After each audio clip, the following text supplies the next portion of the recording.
মোৰ নিচিনাকৈ আপোনালোকৰো হয়নে বাৰু কেতিয়াবা একো বনাব চনাব মন নাই।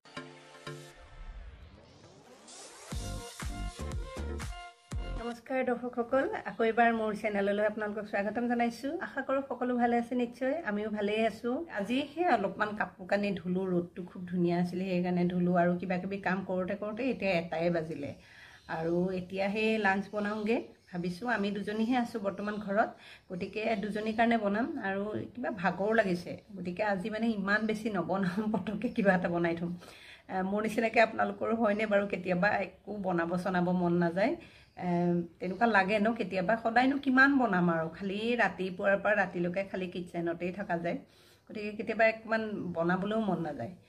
সেইকাৰণে আজি ভাবিছোঁ একেবাৰে পটককৈ মানে লাইট কিবা এটা বনাওঁ। গতিকে আপোনালোককো দেখুৱানো কি বনাওঁ। মোৰ নিচিনাকৈ যদি কেতিয়াবা মানে একো বনাব মন নাযায় তেতিয়া এনেকৈ বনাই খাব পাৰিব। তো আহক। কুকাৰতে মই ঘি এচামুচ দিলোঁ আৰু তাতে গোটা জিৰা, তেজপাত, ডালচেনি, ইলাচি দি অকণ ফুৰণ দিলোঁ আৰু তাৰপিছত এটা পিঁয়াজ এনেকৈ কাটি ভাজি আছোঁ কম জুইতে। আৰু এইফালে জহা চাউল মই ধুই ৰাখি থৈছোঁ আৰু পিঁয়াজখিনি অকণ ৰঙচুৱা হোৱাৰ পাছত তাতে গাজৰ আৰু বিন কাটি ৰাখিছিলোঁ সৰু সৰুকৈ, সেইখিনিও দি দিলোঁ আৰু দি অকণমান এনেকৈয়ে ভাজিছোঁ, কম জুইতে ভাজি আছোঁ। ডাইৰেক্ট কুকাৰতে বনাইছোঁ আৰু যিমান পাৰি চমুকৈ দেখালোঁ, দীঘলীয়াকৈ দেখুওৱা নাই। সোৱাদ অনুসৰি নিমখ দিলোঁ আৰু আধা চামুচমান চেনিও দিলোঁ, দি পুনৰ কম জুইতে এনেকৈ মই গোটেইখিনি ভাজি আছোঁ লৰাই লৰাই।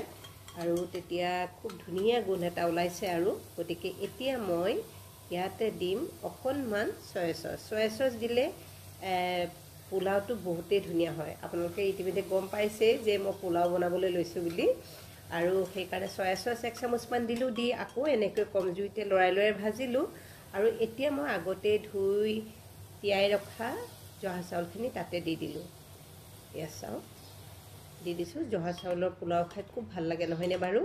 আৰু চাউলখিনি দিয়াৰ পাছতো এনেকৈ অকণমান হেতাৰে ইফাল সিফাল কৰি লৰাই দিছোঁ। খুব বেছি লৰাব নালাগে, নহ'লে আগতে তিয়াই থোৱা জহা চাউলখিনি ভাঙি যায়, সেইকাৰণে।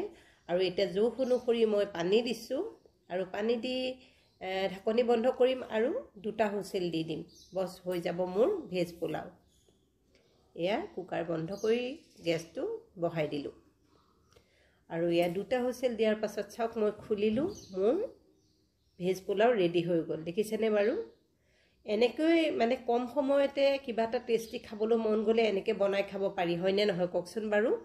আৰু মোৰ ৰাতিপুৱা ৰুটিৰ লগত খাবলৈ বনোৱা অলপ বুটৰ দাইলো আছে, গতিকে সেয়া দিয়েই হৈ যাব। আৰু ইতিমধ্যে মই কণীও বইল কৰিছোঁ, কণী বইল কৰা হৈ গৈছে আৰু এয়া কাঁহীত বাঢ়ি লৈছোঁ।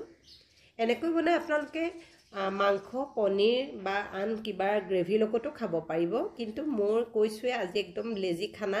আৰু এয়া কণীটো এনেকৈ 4ফাল কৰি ল'লোঁ আৰু খাবলৈ লৈছোঁ। জীয়াক মই বুটৰ দাইল দিছোঁ তাইৰ লগত খাবৰ কাৰণে, মই কিন্তু এনেকৈয়ে খাম। টমেটো কেটচাপ আৰু অকণমান গ্ৰীণ চিলি চচ ল'ম আৰু সেনেকৈয়ে খাই আছোঁ।